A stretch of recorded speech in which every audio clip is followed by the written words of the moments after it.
Bismillahirrahmanirrahim. Assalamualaikum warahmatullahi wabarakatuh. Alhamdulillahirabbil alamin. Allahumma sholli ala sayyidina Muhammad wa ala ali sayyidina Muhammad. Ketika seseorang telah melakukan maksiat, maka taubat wajib dilakukan dengan sesegera mungkin.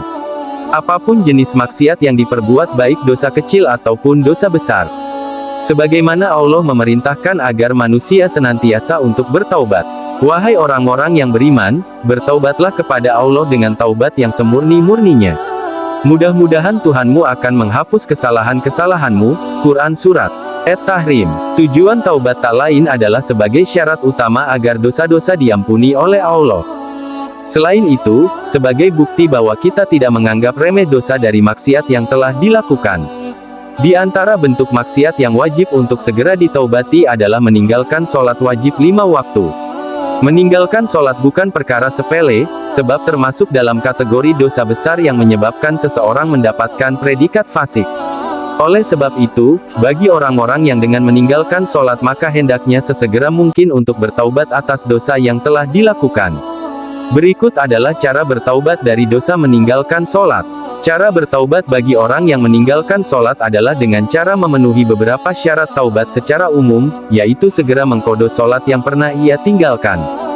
Hal ini merupakan implementasi dari syarat taubat yang berupa, menyudahi melakukan maksiat saat itu juga, sebab orang yang meninggalkan salat berarti ia terus-menerus melakukan maksiat karena tidak melaksanakan perintah berupa mengqadha sholat yang ia tinggalkan sesegera mungkin.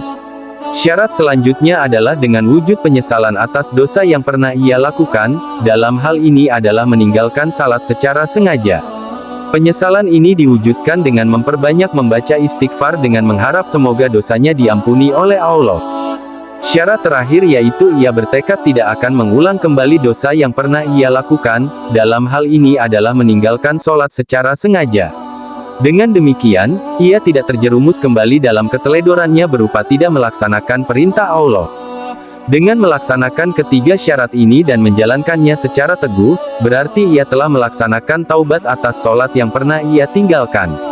Syarat-syarat di atas tercantum dalam kitab Al-Azkar An-Nawawiyah. Ketahuilah bahwa sungguh setiap orang yang melakukan maksiat wajib baginya untuk bergegas untuk bertaubat.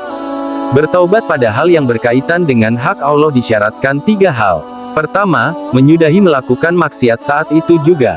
Kedua, merasa menyesal pernah melakukan maksiat.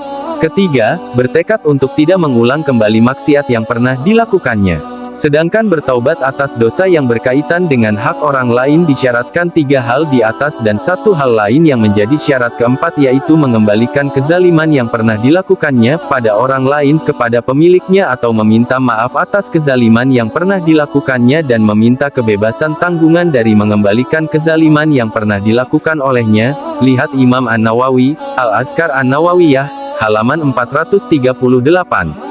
Syarat-syarat yang dijelaskan dalam referensi tersebut tidak hanya terkhusus pada bentuk maksiat berupa meninggalkan sholat, tapi juga berlaku pada semua jenis maksiat secara umum.